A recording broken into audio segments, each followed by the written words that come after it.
Welcome back to What You Will Learn. My name is Adam Ashton. And my name is Adam Jones. Today we are reviewing 0 to 1 by Peter Thiel, Notes on Startups or How to Build the Future. Peter Thiel is a name you probably recognize. He was heavily involved in PayPal in the early days, which they built up and sold for $1.5 billion.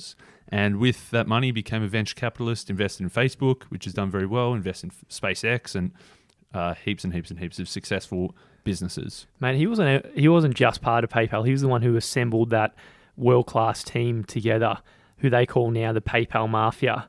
And in this team, you had Elon Musk, who obviously founded Tesla, SpaceX. You had Reid Hoffman, who founded LinkedIn. You had Steve Chen, Chad Hurley, and George Karim, who founded YouTube. You had Jeremy Stoppelman, who founded Yelp, and then you had Peter Thiel, who also founded Palantir. So together, all these people, they started $1 billion companies.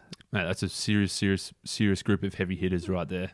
And so obviously, someone with that much business experience should have a few good ideas to how to go about starting a business. And the book is all about moving from 0 to 1. So it's basically how to get an idea up and running. And he says every moment in business only happens in once. So the next Bill Gates is not going to build an operating system. The next Larry Page won't make a search engine. And the next Mark Zuckerberg isn't going to create a social network.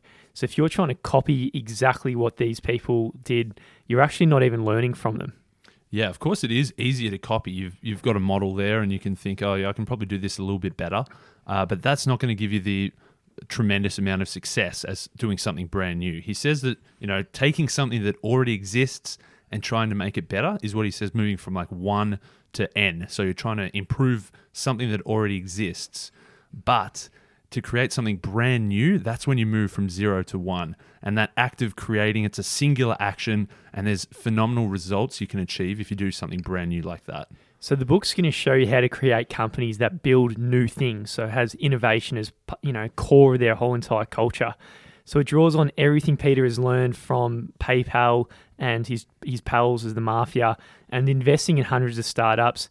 And whilst there are patterns, he says there's no formulas for success what he's found. Because the paradox of teaching entrepreneurship is that no formulas even exist. So chapter 1 is the challenge of the future.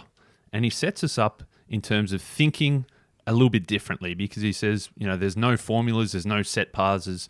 These are the 6 steps that you need to do to build a brand new business. He says it's all about thinking differently. So you have to have a completely different idea, and then obviously you have to be right. So whenever he's interviewing someone, whether it's for a job or whether it's to invest in their company, he always asks them, what important truth do very few people agree with you on? So he says, what do you believe that almost nobody else believes? So what different ideas or what different values do you hold? It sounds kind of easy and simple and straightforward, but it's actually extremely hard to answer. Like most people would answer something like the education system is broken and needs fixing, or now is the greatest time in history to be alive, or there is no God, but all these things are really shit answers because a lot of people believe these things. If you got to really think hard to actually find something that you believe that no one else does. Yeah, Peter Thiel is a big contrarian and he likes to go against the herd, but he's saying that these answers, they're not really contrarian, they maybe sound somewhat controversial or something, but really these are ongoing debates and you've just sort of picked a side where maybe there's a minority, but it's not like something completely different that almost nobody else agrees with. He says that, the most contrarian thing to do is not to oppose a majority, it's actually to go out there and think for yourself, which very, very few people do. Mm. So mate, I'll ask you the question, what do you believe? What important truth do you believe that few people agree with you on? Oh, mate, I should have anticipated that. Mate, you love to stitch me up with things like this. Question without notice. So you're basically conventional. I'd say if I was in a job interview with Peter Thiel, he's just crossed me off the list, I reckon. That's an instant fail. Mate, I won't let you ask me the question because I've got nothing prepared as well. But he says, what does this contrarian question have to do with the future? Well, the future is a set of moments that are yet to come. And obviously, nobody can really predict the future. But what he says is that the future is going to be somewhat different from today. So, if we're going back to trying to reinvent something that's already been done, thinking, okay, we can improve on it, you're really living in the present. You're not looking to the future. He says that whilst we can't predict the future exactly, the two things we do know about the future is that firstly, it's going to be different. And secondly, it's somewhat rooted in today's world. So when we can't just be looking at the present, but at the same time, we can't just completely contradict the present. It's going to be somewhat similar, but it's also going to be different. So that's a kind of thinking that we need to start to move towards. What things are going to be different and how can we capitalize upon them? So most people answer the question wrongly by just looking at different ways of seeing the present and looking backwards. But all the good answers are close as we can come to actually just looking into the future. The most contrarian thing to do is not to oppose the crowd, but it's to just think for yourself. So all this talk about the future and about, being a contrarian and thinking differently is sort of the starting point. And now he relates that to business. So he says the business version of the contrarian question is, what valuable company is nobody building? So we want to obviously create value by doing something new and something different. And Peter Thiel suggests that the way we need to be thinking is like, what's something extremely valuable out there that nobody else is doing yet? Yeah, I think this question is just an amazing one to just ponder on. What valuable company is nobody building? And it just shows how important it is to be contrarian if you're actually going to innovate. Because if you're not contrarian, you're just conventional, then you're just basically thinking the same way as everyone else. So part of that question is what valuable company? So a big part of that is having value, and creating value isn't just enough, he says. He says you also need to capture the value. Yes, and to sort of differentiate between these two ideas, he uses the US airline industry versus Google. So the US airline industry, obviously it's a valuable thing for people to be able to fly across the country and around the world. They serve millions of passengers every year. It creates hundreds of billions of dollars of value each year. But he's saying in 2012, the average airfare was $178, and the margins the airlines made on that was just an average of 37 cents per passenger per trip. That's freaking ridiculous, isn't it? Crazy. Yeah. Crazy. Absolutely crazy. And so he says, well, compare that to Google.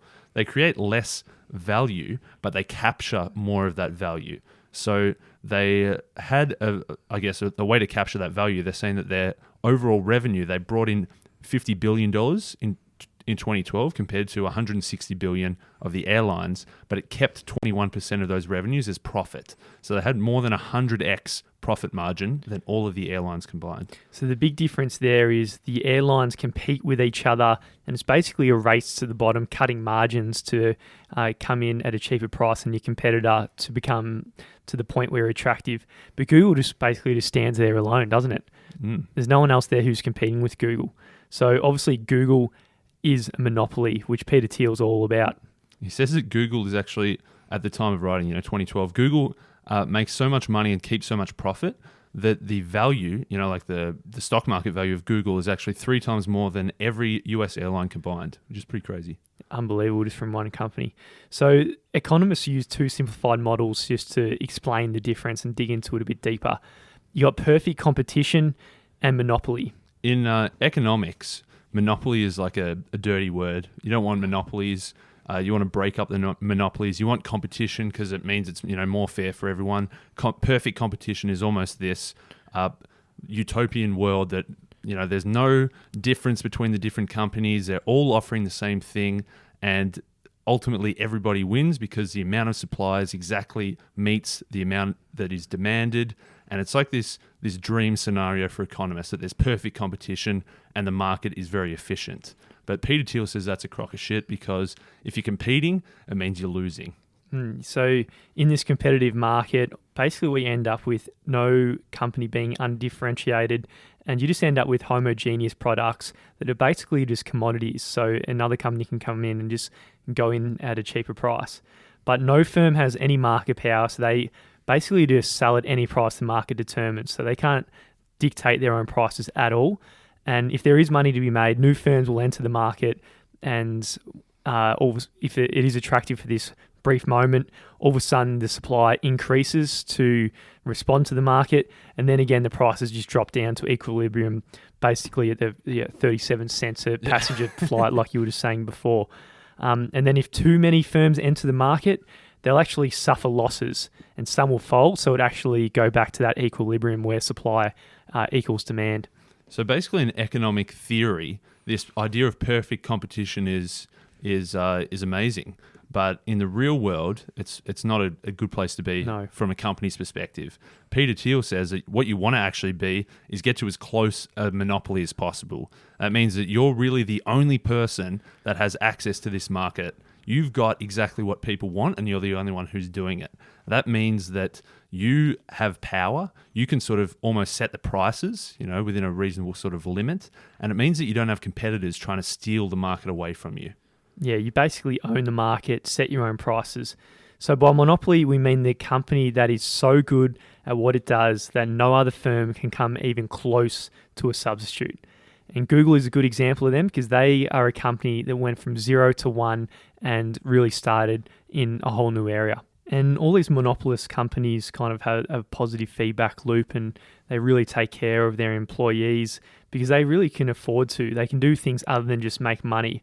Like Google, you got your slides and you got your candy every lunch, your free lunch and beers after work and massages and beds and all this kind of shit.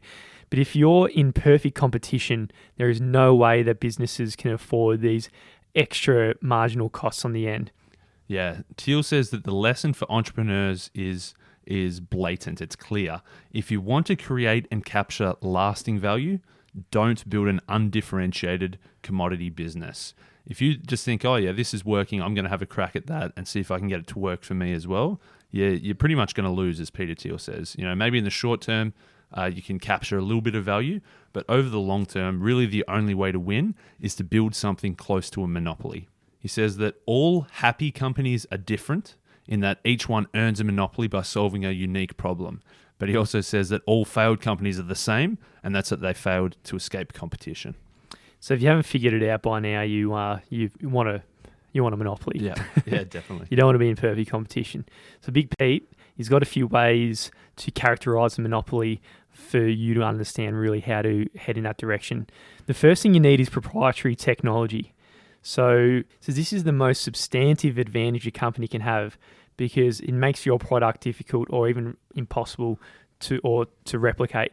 If you got a patent for whatever technology you got and no one else can match it, then obviously it's all yours and that perfect competition can't creep in. Yeah, that's the real key, is to have something that's uniquely yours, that's completely different, that you've created. You've made this brand new value and it's yours. An important thing that he says here, and he talks about a lot, is that what you really need is something that's 10x better, something that's 10 times better, because we're all very comfortable. We've got a bit of status quo bias in that we like to do what we've always done. If something's a little bit better, if it's 10% better, even if it's, he says, 50% better, even if it's twice as good, we're pretty unlikely to change. We're unwilling to change. If we're sort of happy and comfortable with what we're doing, we're probably not going to change. So really the only way to agitate someone to change is to come up with something that's exceptionally better. Come up with something that's at least 10 times better than all the alternatives is really the only way you've got to grab someone to shake them out of the status quo. The second thing you need to get right is the network effects.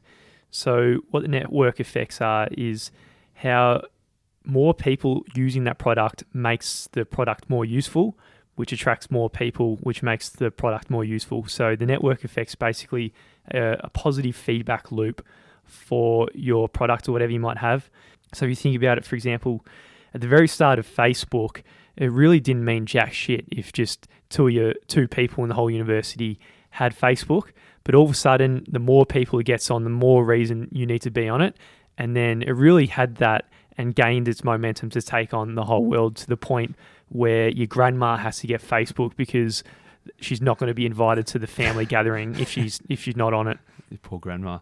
Yeah, and if you think even back to the very first telephones, obviously have a massive network effect. If two blokes have got telephones, they can call each other, but that's about it. But the more and more people that get telephones, the more and more powerful those network effects become. If you can then call anybody, it's a lot more valuable. So it's obviously the more people that get added into this network, the more nodes there are, the more valuable that network becomes. So network effects can be very powerful, but you'll never get to reap the awards if your product isn't valuable to its very first users.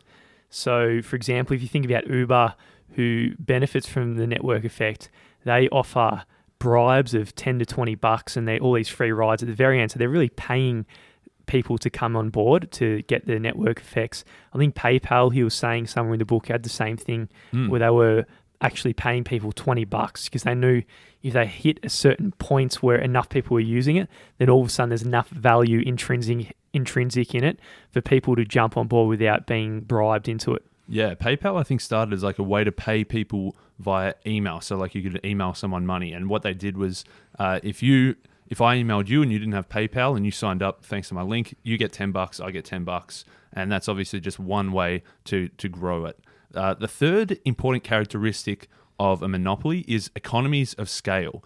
And so economies of scale is sort of another one of these economic theories, means that the bigger you get, the better you get at making this thing. So obviously, I'm trying to think of an example. Say if you're making t-shirts, it's very expensive to make one t-shirt or even 50 t-shirts. But if you can then sell so many t-shirts that you're pumping them out in this massive factory, then it becomes cheaper and cheaper each unit. If you're selling 100,000 t-shirts, the economies of scale means you've worked out the systems to be able to make it a lot cheaper than just make one t-shirt. Yeah, so say if your factory and all the capital costs $100,000 and you only made 1,000 t-shirts, that means it costs $100 in capital just for the t-shirts you sell.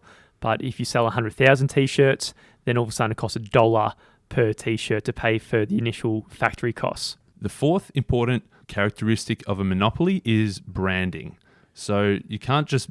So I guess by definition, a company has a monopoly on its own name or its own brand, but it's really important to build that up because obviously some brands are more valuable than others. Yeah, so if you like Google, for example, it's a verb now. There's no really competitors who are going to jump in there, and you're not going to Google Bing or something, are you? Because once it owns that brand, it's already created a significant moat for other people to come in. So you might be thinking, that's all good and well for Uber, it's all good and well for Facebook, it's all good and well for Google. How the hell, if I'm sitting here right now, how the hell can I move in that direction and get to that position, right? But he says the way to do it in every single case, and the way these people did it, is they started very small. So they found a real niche market to move into in the first place. And then the whole goal at the very start was to dominate a large share of a very tiny market. And then from there, you can move on and grow and get bigger. But the first thing is just to choose one niche and dominate that area. Yeah, it's like the ideas in the book we did a little while ago, Crossing the Chasm, where the first step is to find that very, very, very, very small, tight niche where you can effectively capture all or most of that market and become the monopoly of that one very small niche. And then obviously from there, you gradually expand into related, parallel almost niches as well. We don't go from 0 to 1 in terms of going from nothing to try and capture the whole world. You pick a very small niche, dominate that, and then pick the next closest small niche and dominate that as well. Yeah, so for Facebook, I think what university was that? Was it Stanford? Or I think Harvard. Harvard or Stanford, whatever it might be. But they just basically chose one university only and dominated that before they moved on. I'm sure Uber chose one city. They didn't try and dominate the whole world and put all their resources spread out against the whole world as well. So that sort of wraps up our section on monopolies. And it's, if you go to an economics class or if you're in the government, then monopolies are bad and you want to try and get as much competition as possible because it means more value to the consumers. But if you're on the other end and if you're trying to build a business, a monopoly is definitely what you want to go for. The next sort of section he talks about is secrets. And obviously it sort of ties into, starting a company. You want to have some kind of secret that leads to you creating an enormous amount of value. If you think back to the business question, what valuable company is nobody building? It's basically another way of saying is like, what secret do you have in this world that no one else really knows about? And what area can you actually exploit? Yeah, he says that every famous idea today was once a secret. It was once unknown and once unsuspected, and once upon a time it was something that people didn't know about. It was a secret until it wasn't. So obviously we need to go digging for secrets because they're out there, and if we can find it and make it a mainstream idea that everyone knows about, then we're winning. So I think it's really important to just have the assumption that there are so many secrets out there in the world that are just waiting to be found. You just need to be a contrarian, and you need to really work hard to actually get there. So if there are so many secrets, and let's just assume there are also so many world-changing companies that are basically just yet to be started. He gives us a little spectrum of three things. On the far left is conventions, in the middle is secrets, and on the far right is mysteries. He says that conventions are easy. They're the goals that can be satisfied with minimal effort. The secrets are hard, but they're goals that can be satisfied with serious effort. And mysteries, they're impossible. They're goals that can't be satisfied no matter how much effort you make. So it's obviously very tempting to go for the conventions. It takes minimal effort. You can probably achieve what you want to achieve, and it feels safe and it feels comfortable. It might also be tempting to go for a mystery because you think it's something so massive that if I solve this, I would be the master of the universe. But that's pretty futile as well because it's not possible. So we need to find that nice middle ground, that secret, that it's going to be very hard to do, and it's probably going to be very uncomfortable, and there's probably a lot of risk involved, but that's all you need to try and work hard to find. And like secrets sound sick, right? But we don't really just go around there looking for secrets all the time. And I think we've all got narratives in our heads why we need to be conventional, and I'm sure it's got roots in some serious evolutionary psychology in some way. But there's real reasons why we just don't go after them. The first reason is incrementalism. Yeah, we think that, from an early age, we're very much taught to grow things in an incremental way. We go step by step, day by day, grade by grade. Each time we achieve something, we step a little bit up to the next level and try to achieve that. So we're taking small steps to improve incrementally. We're not really trained, or we're not used to going out there and trying to think of something completely different that is way against what we're expecting. You're really basically just going for an A. You're going for an A+, compete with all your classmates and just get an A+. You're not really going to school to, just start drawing pictures and getting all creative on tests and answer it in ways that you've never done. The teacher's going to give you a 0 if you actually act like the Thiel style and be completely contrarian. The second one is risk aversion. So because there's a strong chance that if you think you've got a secret, there's a fair chance you're probably going to be wrong. So it's very risky to try and find these secrets. So the third is complacency. So the social elites out there, all the rich people and who've got all the power, they got the most of the freedom and the ability to explore all this new thinking that's required. And they got the resources to do some pretty cool shit. But for them, they think, why search for a new secret if you can just simply collect all the rents on all the things that have already been done? Yeah, complacency to think that you can just sit back on your hands, you don't have to try too hard, and you can probably still be moderately successful doing something similar to what has already been done. And the Thiel gives a few whacks here. You might be thinking, if it were possible, how come somebody else hasn't done it already? I'm sure there's so many people more creative or more intelligent than me that could be doing this stuff, so why should I do it? These are sort of just excuses. Maybe you might think if everything worth doing has already been done, then you may as well feign an allergy to achievement and just sit back and become a barista. So Thiel's given a few whacks here. And I think it's probably fair enough that most people are very complacent. Most people do sit back and just either let somebody else do it, or they just try to scrape by on things that have already been done. Yeah, and just be like, why even try? Right? Why even try? I'm just going to become a hipster, be a barista, bit of sour grapes. It's like that metaphor, and I remember from what book, but if there's grapes and vines, you just complain that all the grapes at the top of the vine are sour just because you can't even reach it in the first place. Mate, I think you remember what book that was from. That was Anti-Fragile. It didn't make it in the app though, did it? Nah. You love a bit of Anti-Fragile. But obviously what Thiel says is, whilst he gives us all a few whacks for not trying a little bit harder to find secrets, obviously you need to try. You can't find a secret without looking for it. And so the truth is that there are so many secrets still left to be found, but the only people that are going to find them are the ones that go out there and search for them. Yeah, there's a lot more to do in science, medicine, engineering. There's new ways of generating energy. We can invent faster ways to travel the planet or even escape the planet.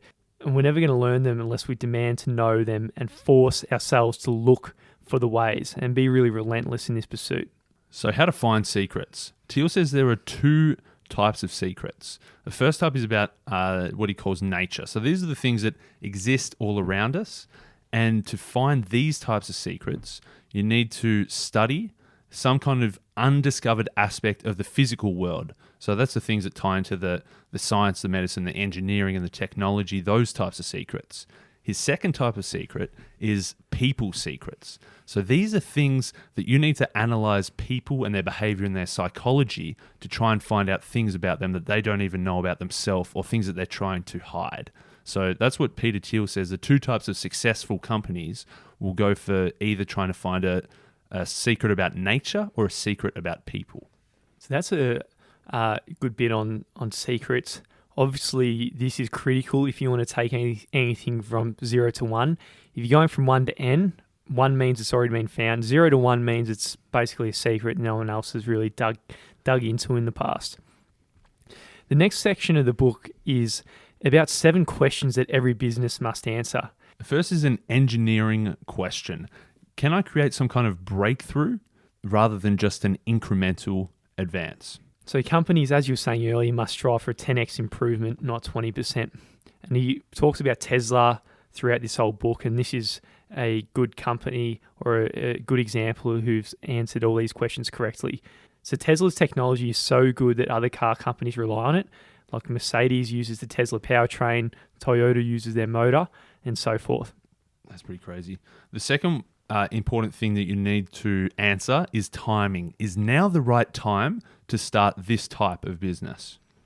Third question is all about monopoly. Are you starting with a big share of a small market? Yeah, obviously monopoly is what we want. The fourth is the people question. Do you have the right team? Do you have the right people on the bus, the right type of people that are going to drive this idea and this business forward?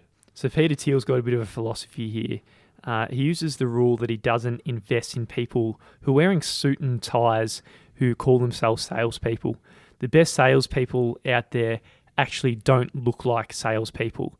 So, he's got a photo in the book of a wanky-looking 65-year-old CEO who's wearing a suit and tie, looking all immaculate, next to Elon Musk, who's just wearing Occupy Mars, like a little T-shirt. Obviously, you'll jump in the Elon bandwagon there.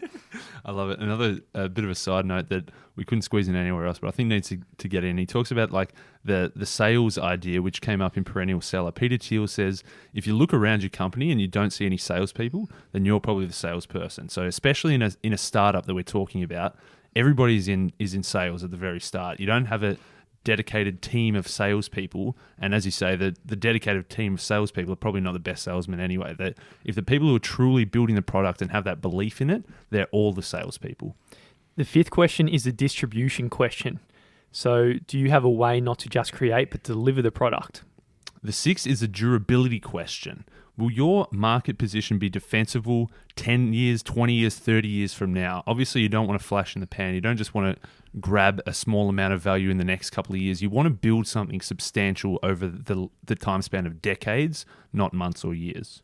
So that's a pretty big time frame to be looking at things that I think it's probably hard to look at something 10 to 20 years from now, but you got to somehow speculate.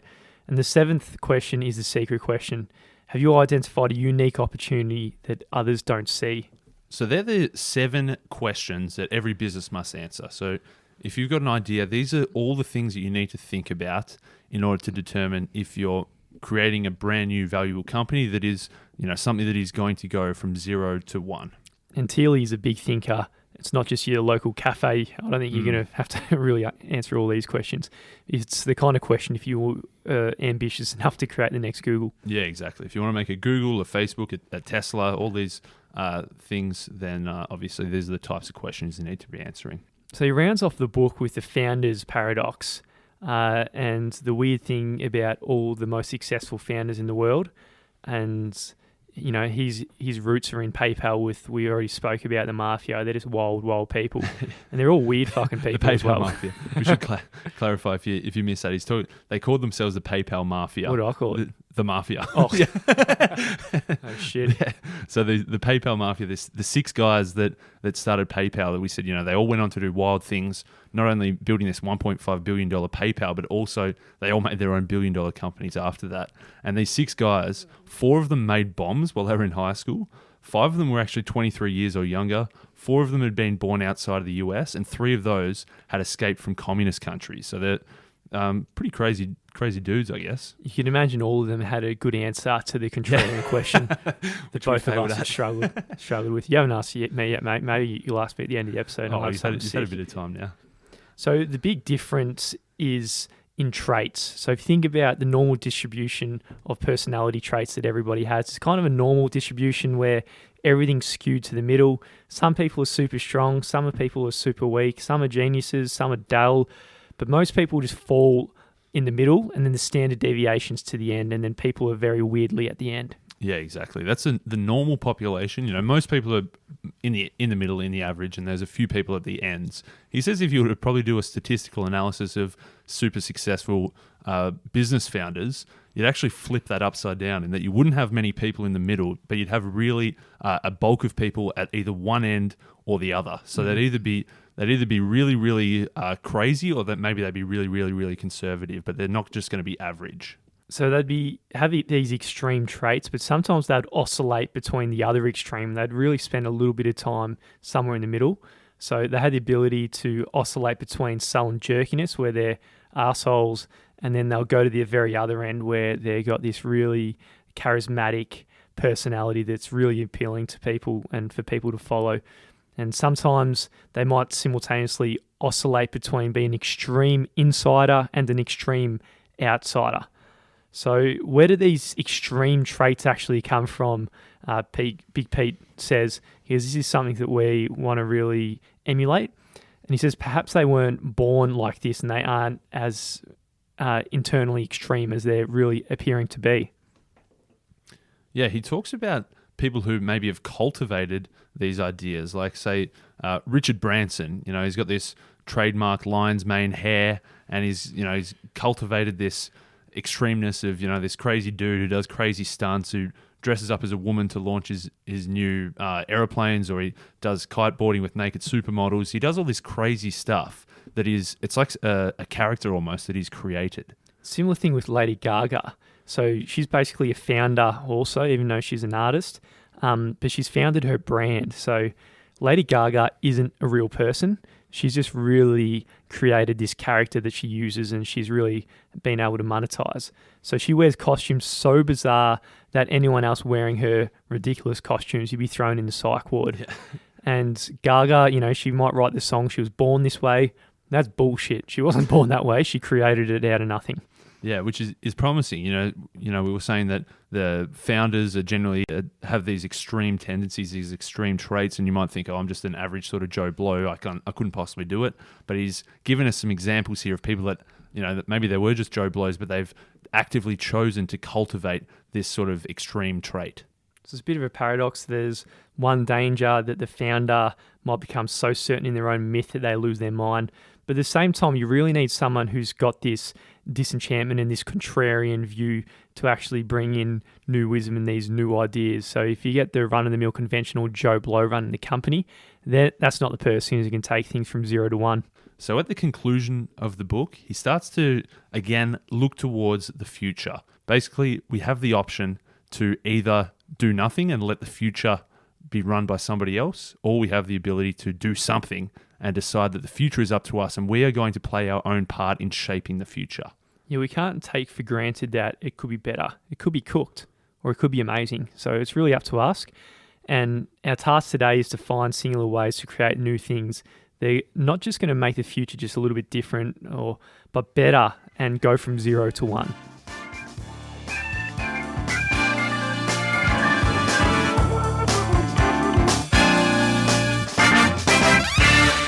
There's no bigger return on investment than with books, but there's a little bit of a catch because some books are really shit and there is no return on that investment, but some of them have the best ROI out of anything you will ever do in your whole entire life, potentially.